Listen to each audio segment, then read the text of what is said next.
What's up, you fucking rockets? Welcome to the very first episode of the Cinematic Calamity podcast. My name is Mark McNally.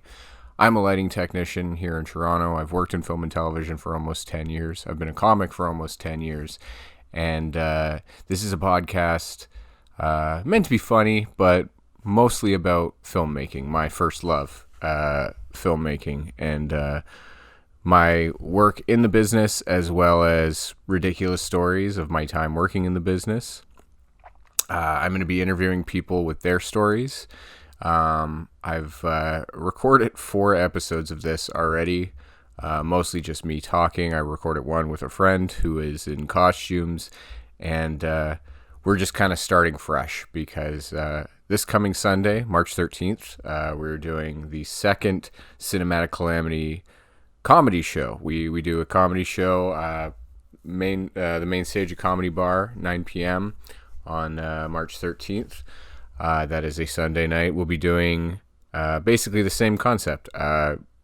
Comics that work in film and television telling their ridiculous, horrible, and sometimes hilarious stories from working on set. This is a concept that I've been working on for a while. Like I said, we did one other comedy show back in September of 2020. This is right around things kind of just starting to open up again after the first part of the pandemic, the original lockdown. So I did that show then. I'm just wiping a lot of dust off this microphone. That's cool. It's a perfect time for that. We did that show back in September of 2020, and things were a little different then, and the comics were all great. We had a great lineup. If you read the crazy poster that I apparently designed while on mushrooms, you know that this is all comedians who are also film and television professionals, and most of them will be telling their craziest stories from on set and behind the scenes. If you like DVDs and behind the scenes features, this is the comedy show for you guys. I am a lighting technician. I work on sets here in Toronto. I am a member of IATSE 873, the technicians union here in Toronto. Oftentimes when you say you work in a union, you're saying, I work with the best artists and technicians in the city. There are other times though when you say I work in a union, and that's really just a nice way of saying I work with a lot of guys who can't read. And that's what I'm dealing with a lot of times. They're all sketchy guys. Like, they're the kind of people who think jalapeno poppers are breakfast food. You know what I'm saying? Like, they're always trying to sell you something. I don't know any of their real names. They all go by nicknames. It's all like Shaker, Big Ticket, Choker, Hillbilly Steve. Picture a man named Hillbilly Steve and you've got it. That's exactly what that guy looks like. I don't even think the vaccination was out yet. Nobody was vaccinated. It was just weird going to bars. People didn't want to go to bars. People didn't want to sit inside of a club. So it was a different time. And this time around, we have full capacity. We were once again in the main stage of Comedy Bar. It's 9 p.m. on Sunday, March 13th, once again. And we have an amazing lineup. We have Andrea Holes, who is a award-winning writer. We have Alex DeWitt, who's a technician and a production assistant. Has been in the past, excuse me. We got Kelly Zemnekis, who is a producer. Very recently produced an awesome documentary, which I'll talk about with her when she comes on this eventually.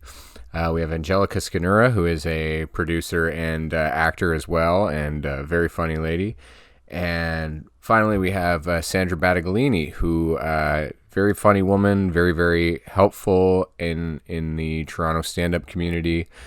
Also has some very cool connections in the Canadian film business. Well, connections, has done some cool things, I should say. She was in she's worked with Cronenberg, which any Canadian film head, which there's very few of us. That's a very cool thing. So that's who's going to be on the show coming up Sunday, March 13th at 9 p.m. in the main space of Comedy Bar. I think I just said the MySpace of Comedy Bar. That'd be a weird one, the MySpace of Comedy Bar. I don't even know what that is. Anyways, so I'm doing that show. There's also another show that I'm running the following Friday, March 18th, which is called the Mcgnarly Comedy Show. Tickets for both of those are available at comedybar.ca. Just go into the shows, look at the calendar, find those 2 dates. March 13th, 9 p.m., main space. That's for Cinematic Calamity. March 18th, Cabaret Space at 7 p.m. That's the Mcgnarly Comedy Show. You really got to check those out. they're both going to be fantastic. So yeah, my history in film. I got interested in this business very early on. I was kind of raised by the TV, and when I was 8 years old, I was an extra in the movie The Santa Claus. I was an elf. They gave me the pointy ears. They extended my eyebrows. I had a really goofy outfit that they made me wear. And I was that for a day. And I remember being right on set and thinking like, okay, adults do this as a job. This is like a job. Like I didn't understand how movies were made at that point. And so being there that day was huge for me. So that really informed my future in a lot of ways. And so my history is kind of all over the place with actually getting into the business and getting to be where I am now. I did a year at Loyalist College in their television and new media program, which was more about like the news side, like live news broadcast, live broadcasting, e.g. ENG, electronic news gathering, and the editing of that, and getting stories prepared, and so it wasn't until the later years of that program that you would get to kind of get more into filmmaking rather than television. And I wasn't interested in waiting, and I didn't really like the program that much. I now when I think about it, I would be much more interested in taking that program, but as a 18-year-old kid, I had no interest sitting in a class and paying attention to that. I'd rather just use the cameras and learn how to do them that way. But a process is a process, I guess. So I left that. I left Loyalist after a year, and I saved for about a year and a half, and then I went to Toronto Film School. And indirectly, Toronto Film School is how I got to where I am now. You learn all the equipment, and you make a few of the connections that you get leading into the industry.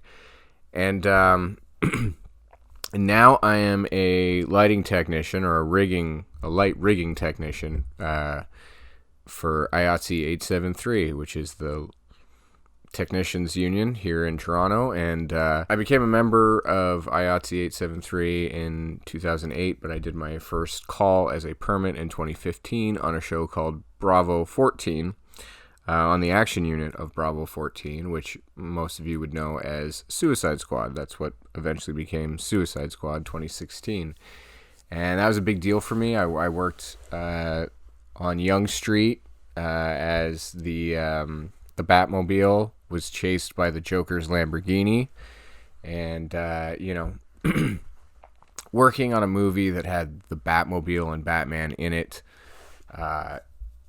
so many years after sitting in a theater with my dad watching Batman Forever, and going to see every Batman movie that had come out at that time, and really being into the whole comic book world. And I'm not a huge comic book guy, but I've always liked Batman. The Marvel film, the Marvel Cinematic Universe has been a big influence on me the last few years, and so doing that was pretty awesome. And I got a lot more stories from that night, or those 4 nights, I should say, which we'll get into more. But that was one of the biggest that I've worked on. I've also worked on Titans, DC's Titans, which is plays on Netflix here in Canada. I worked on a feature which, while we were shooting it, was called Larry. It eventually became Come Play. That was released October of 2020, and considering how limited theaters were at the time, that was the highest grossing film of its opening weekend, so that was pretty cool. It was a very strange time to see movies come out, but it was cool to see that, and amazing to see all the work we put in over a couple months all of a sudden show up in an hour and a half long film. Which that movie was cool because I got to work with some of the guys at Jim Henson's Creature Shop, which was a dream of mine. It's always been on my bucket list to be involved with a movie with those guys, and seeing the puppeteering and how those guys work together, and the artistry on the actual puppet itself, and just amazing. So that was a very cool one. I worked this past summer on a film called Marsh King's Daughter with Daisy Ridley, which will be out, I believe, either later this year or possibly early next year. I'm not 100% sure when it's coming out, but I was rigging on that, so I didn't see much of what was going on. But very proud of that film. And a thing that I'm kind of most proud of right now that's coming out is I worked the latter half of Nightmare Alley when that was shooting here. And Nightmare Alley is now out. It's a Guillermo del Toro film. And that was a big deal for me because as a film school student in Toronto Film School, I had the lucky ability to go to the Toronto International Film Festival that year, see a couple films, and one of the films I got to see was Pan's Labyrinth, and I got to see it at the Winter Garden Theater, which is one of my favorite theaters here in the city.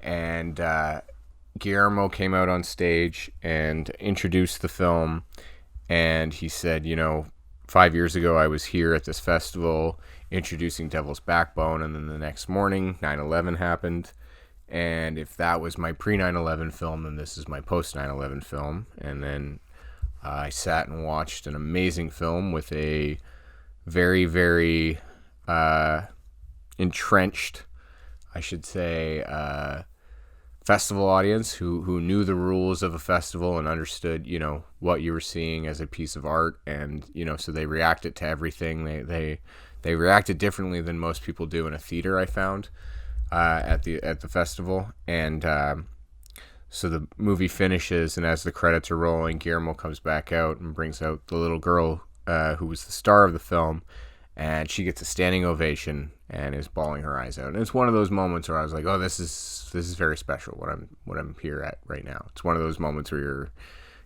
this is an important moment in film and in that festival's history. So that was very cool to be there for that. So when the opportunity came up to work on Nightmare Alley, I was scheduled to go to Titans. I was set to go do season 3. I would be the only lighting technician to work 3 seasons if I had jumped onto the 3rd season. And I turned it down because I wanted to work with Guillermo. And it was an amazing opportunity.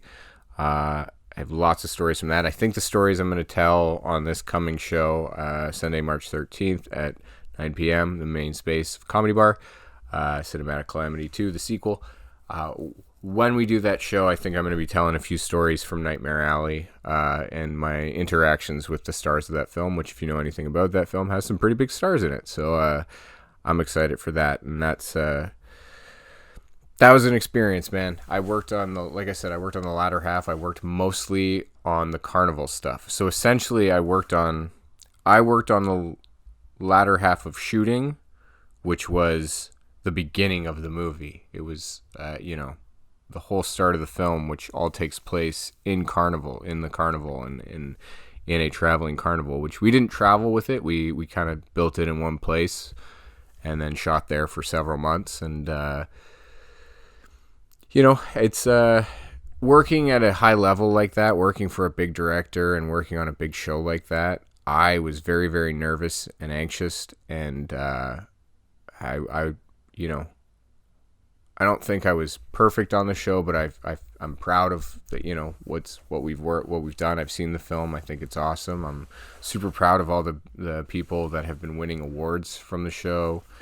Tamara comes to mind, who's costumes, and Dan Louston, who was our DP, is nominated for Best Cinematography for the film, which is amazing. And just that is phenomenal. But if Dan wins, man, that's going to make me really happy. That's going to be huge.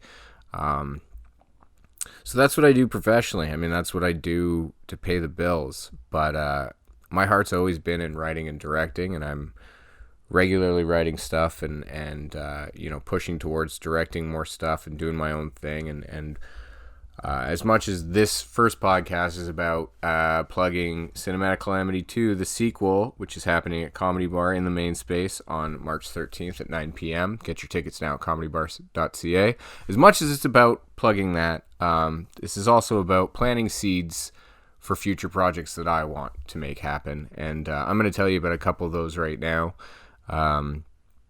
The first one I want to talk about is an actual feature film. It's a script that I've been working on for a few years now, and kind of pecking away at the story and the characters and building out a finished product. And I believe what I'm going to do is make it into some other medium, whether it's a book or a comic book beforehand. But I would ultimately like to make the script and produce it. And essentially the film is a love letter to John Hughes films. It takes place in a high school. It takes place over 1 year as a group of kids work on a project together. And I'm not going to give too much more information than that, but essentially a group of kids have a year-long project that they work on through the school, and it's the, learning the art of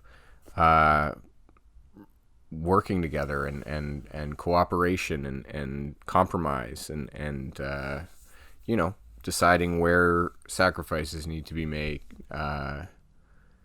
in your personal life for your work life, and but exploring that as a high school student. So I think it's an interesting concept. I think people will like the story and what they're trying to accomplish and the characters within. And as I said, I'd like to talk about that more down the road and go into the concept a little further. And as I said, as this progresses, I'd like to just put out there what I want to do and the projects that I want to work on, and that's a big important one for me. But I think the more important one that I've been pushing for the last few years and really starting to sink my teeth into and try and get made and make myself is my own comedy special. As I said, it'll be May 4th this year. Will be 10 years since my very first comedy show, which happened in Grimsby, Ontario. And comedy was not the career plan. It's just something I started doing and love, and it's like a semi-paid hobby. And I know so many people that want this to be their career, and I want it to be part of my career as well. But I say part of it because I can't give up this film dream. This is, it's what I've always wanted to do. And this is a great way to combine those two in the sense of I will be recording about 40 minutes of comedy, stand-up comedy, and then about 20 to 30 minutes of sketch stuff, taking place in different venues and just the best comparison I have is basically an episode of Chappelle Show, but me, and obviously more to my sensibilities than Dave's.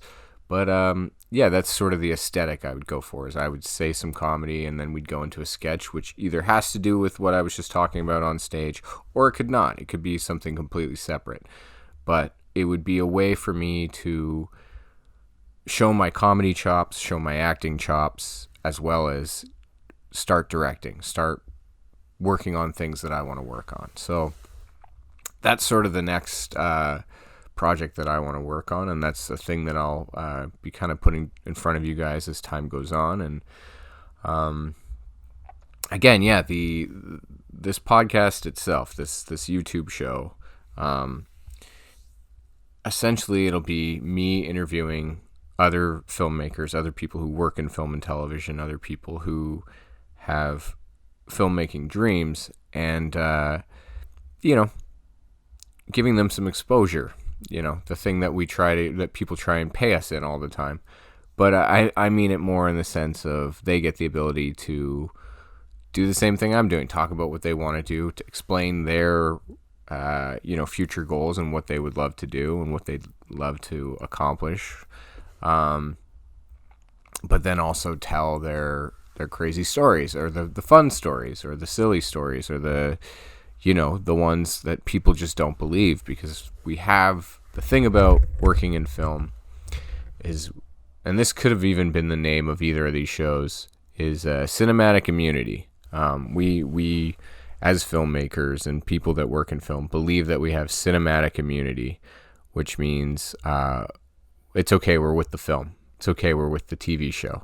I used to, when I worked on cruise ships, I used to call it Princess cruising my way in and out of trouble. We just think we're above the law in a lot of ways. And truthfully, I feel like this podcast, as well as the comedy show, which is, by the way, March 13th, 9 p.m., Main Space of Comedy Bar. Get your tickets at comedybar.ca. I keep plugging, and then I have to go, what the hell was I talking about? I mean, I know I was talking about the show, but what connected the show? But that's, I think cinematic immunity is something that definitely will be explored at the show, and it's definitely something I will explore more on this show as time goes on. But I think, yeah, I'm kind of off the rails now. I spoke about a few of the things that I wanted to talk about. Yeah, fuck it. That's I'm not gonna say that's the episode because I'm sure I'm gonna ramble on a little bit more. Like I said though, this show is gonna be about my journey in film and the one I've taken so far, and as it continues, and what happens next. And I hope that you guys are along for the ride of what's next, because I've learned that the journey is the most fun part. Getting to something is cool, but it was like getting something is cool, I should say, but getting to it in the first place is pretty fun as well. And if I'm able to document this journey through this podcast / YouTube show, that's amazing. And if this episode just sells a couple of tickets for my show, which once again, March 13th, 9 p.m., main space of Comedy Bar, tickets at comedybar.ca. If I can sell any more of those tickets just from this episode, that's phenomenal. That's done its job in itself. And I've as you can see, this is a hand-me-down. Somebody gave me this. I've done this as cheap as possible. I don't even have lights. Like, this literally is the light from the ceiling.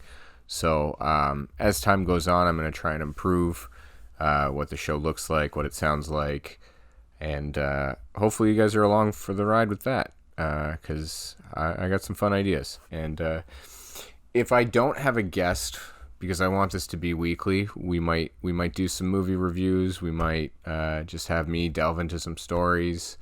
Otherwise, I don't know, man. I'm going to give you all my socials now, and then that way you can tell me what you want me to talk about. We can talk about, I can talk about working on Suicide Squad. I can talk about working with Jason Priestley and Molly Ringwald. I can talk about doing dailies and how ridiculous one summer of doing dailies can be.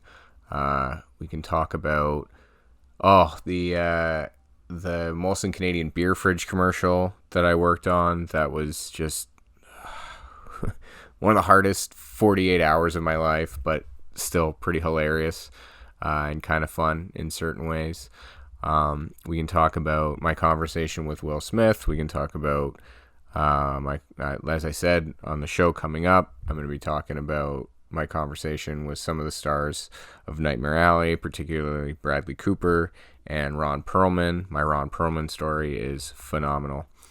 But yeah, I'm just looking at the list of all the people who have asked to be on Cinematic Calamity 3 and going forward. They asked to be on 2, but they're on my list for the next shows. And there's some heavy hitters, man. The show we got coming up for you on Sunday, March 13th, main space of Comedy Bar.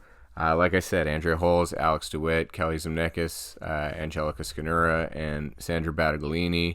They're all legends. They're all hilarious. They're all going to have really, really funny stories. And it's going to be a great show. And again, you should also check out March 18th, the McNarly Comedy Show. This time we'll be in the Cab Space. It's March 18th, 7 p.m., Comedy Bar. I'm going to tell you my socials now, and then that way, like I said, you can tell me what you want me to talk about. There's so many things that I can go through, and let me know if there's anyone that you know of that you'd want to see on the show. I don't know if I can get them, but we can always try, right? I don't have lights, but I can try and get Brad Pitt on if you want. Whatever, it's up to you guys. So my socials, so Twitter, Instagram, and TikTok are all Duder McNarly. DUDERMCNARLY. That's Twitter, Instagram, and TikTok. I also have another Instagram as well as this YouTube page, which you are on right now, McNarly Media. That's my secondary Instagram, and my YouTube page, the secondary Instagram, is only stuff from work. I don't even really show my face ever on that. It's just whatever I'm working on at the time, usually from my technician job. So that's a fun one to check out. Finally, Facebook, if you want to check out my comedy stuff, that's where I'm very consistent about posting when I'm doing my next comedy shows, and that's at Facebook, Mark McNally Comedy. Remember, due to Mcgnarly for all the other stuff, and Mcgnarly Media. So thank you very much, guys. Well, I'll put the rest of the socials at the very end. I appreciate you coming along for this episode. I tried to make it short and sweet and get as much in there as I could. I don't know who your first guest is going to be. I've recorded one episode with a guest, but I'm not very happy with how that came out production-wise, and that's my fault. That's not their fault. They're going to be mad at me for having to make them come back here, but maybe I'll just do it through like Zoom or something like that. But I don't know who your first guest is going to be, but I promise you this is going to be a great show to watch. And once again, for the last time, I'll say it, Cinematic Calamity 2, the sequel, taking place at Comedy Bar, Sunday, March 13th at 9 p.m. Almost got myself. 9 p.m. in the main space. Go to comedybar.ca, go into the shows section, look on the calendar. You'll be able to see both shows. Thank you so much, guys. You guys have been awesome. Stay fresh, you fucking rockets.